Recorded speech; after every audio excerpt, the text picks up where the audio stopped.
All right, heading into week 14 of the fantasy football season, a lot of you guys are in must-win scenarios in order for you to get into the fantasy playoffs.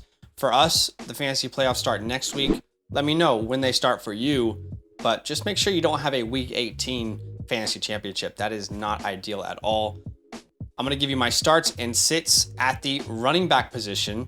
Hopefully going to help you make some of these most difficult decisions. I'm not going to name super obvious players. I'm going to try and give you players that are on the edge or might not be performing all that well as of late.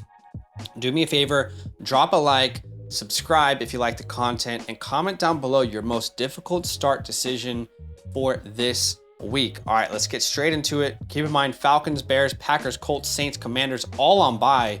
So I think this video will be relevant for a lot of you out there who need some starts this week.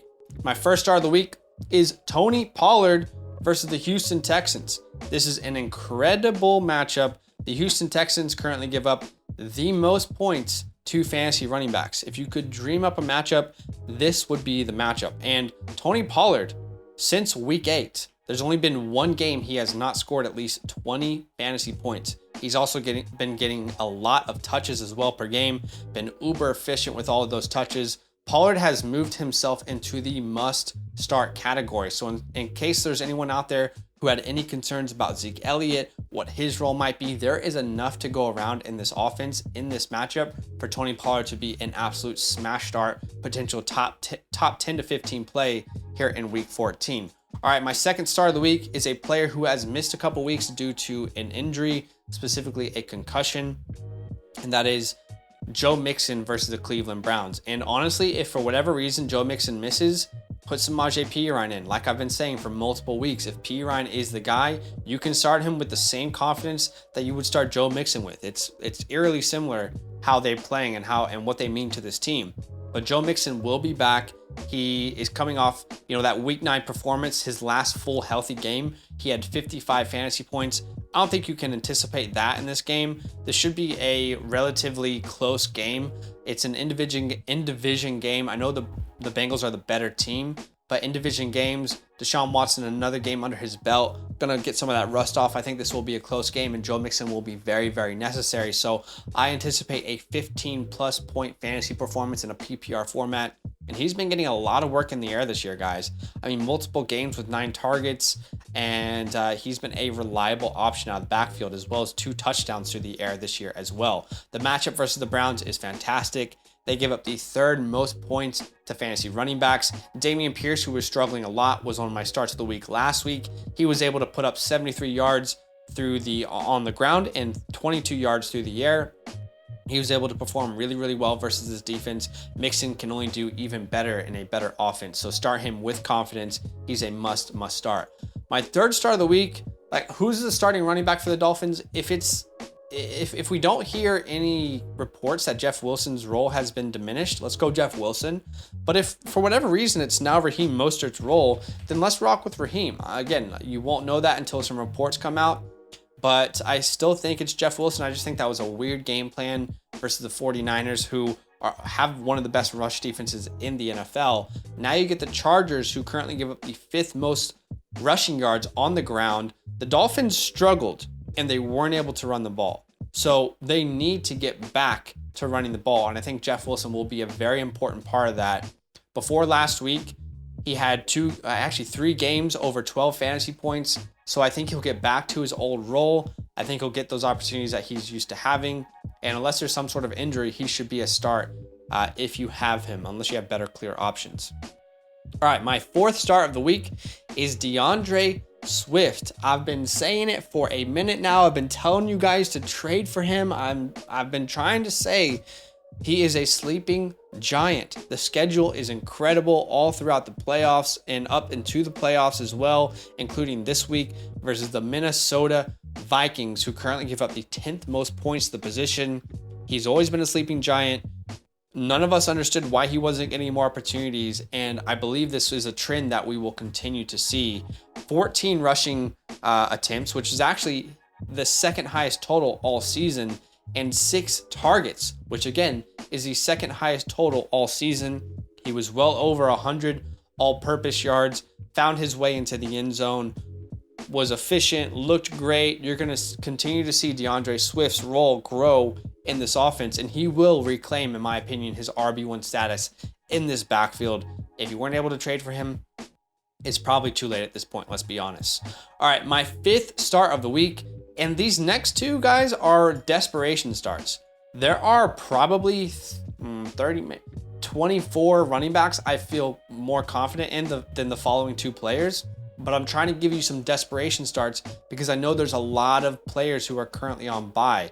So let's talk about Latavius Murray versus the Kansas City Chiefs. The Chiefs currently give up the 9th most points to fantasy running backs, and Latavius Murray, since he's reclaimed the role of RB1 in Denver, has not scored under 10 fantasy points.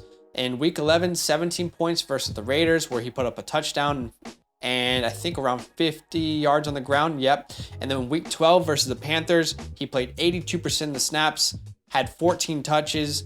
Then last week versus Baltimore, the offense wasn't very efficient. Baltimore's defense has gotten much better, specifically on the ground, but Latavius Murray still saw 21 touches. The Chiefs' defense is not very good. Patrick Mahomes covers a lot of their sins, and specifically on the ground, they are beatable. You saw that this week with Samaje Perine, who was able to put up, a very impressive week. He rushed for 106 yards, over 5 yards per carry, and he was also able to beat them in the air. So Latavius Murray should be set for another 10 to 15 point performance, and he actually has a ceiling of like a 17 point performance, I would say, this week versus the Kansas City Chiefs. And by the way, I don't know if you guys noticed this, but the Broncos are scared to throw it on the goal line. They will run the ball if they get into the goal line.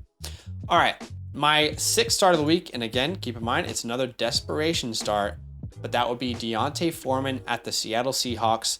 The Seattle Seahawks currently give up the 2nd most points to the running back position, so this is a prime time matchup for D'Onta Foreman. And every year so far that I have told you guys to start D'Onta Foreman, you have not regretted it. Remember week 8 versus Atlanta? I said this was a smash matchup. You should start him. He had 31 fantasy points. Week 10 versus Atlanta, I said, remember what he did last time? 19 fantasy points. So every time I've told you to start him, there was a reason behind it, and it was the matchup. I think the Panthers will be able to stay in this game. They'll be able to at least make it competitive as everyone's kind of playing for their jobs and coaching for their jobs. D'Onta Foreman is clearly the best running back in this backfield. You can start him. Again, if you're in a desperate position, the matchup's incredible. He's been uber efficient. He's looked great. So I'm expecting another 10 to 15 point performance for him here in week 14. All right. I have 3 sits of the week for you guys, so let's go through those quickly. My first sit of the week is Leonard Fournette at the 49ers. And keep in mind, I'm recording this before Monday Night Football, so I'm not even sure what Leonard Fournette has done. However, I do not like this matchup versus the 49ers. The 49ers are the best rush defense in the NFL. They prove that time and time again, and they currently give up the fewest points to the running back position. With Leonard Fournette splitting time and Rachaad White being the starter on this team, you cannot bet on Fournette. There are better options. I would start, for example, DeAndre Swift, Jeff Wilson, Joe Mixon, Tony Pollard. All those guys are clear starts over Leonard Fournette, and I would even potentially start Latavius Murray based on the matchup as well as D'Onta Foreman. That would be where kind of the line crosses for me. So you might have to start him, but I think there are better options out there. My second sit of the week, we're going back to Dameon Pierce as a sit of the week. He plays Dallas, who give up the 5th fewest points to the position. For Dameon Pierce, it's about matchup, but it's also about game script. I felt comfortable starting him this week, and he did pretty well. 12 fantasy points, 12.5. But now you go up against Dallas, who has been absolutely dominating teams on defense and offense. I struggle to see a scenario in which this defense is able to keep it a close game. And if that's the case, we've seen all throughout the season that Dameon Pierce becomes completely irrelevant to the game plan. That could happen again this week. I don't want to start him. And my third sit of the week is Isaiah Pacheco at the Broncos. The Broncos' rush defense has been very good this year, giving up the 9th fewest points. I understand he's getting a lot of touches. So if you have to start him, you have to. Like, I would start Pacheco over Lenny and Dameon if I had to make that choice. But again, if there are better options out there, then I would definitely be looking that way because the matchup doesn't favor him at all. So those are my starts and sits of the week heading into week 14. Like the video, subscribe, and again, comment down below. Let me know your most difficult start sit decision for week 14. Good luck. Hope you get the win, and we'll see you in a video here very, very soon. Yo, what's good? Thanks for watching. We got a lot more videos. A lot more. If you want more videos, watch it. You can also subscribe right now if you want to. You need to. And lastly, don't forget that you can sign up to support the show and get exclusive content by going to patreon.com/FantasyLand fam.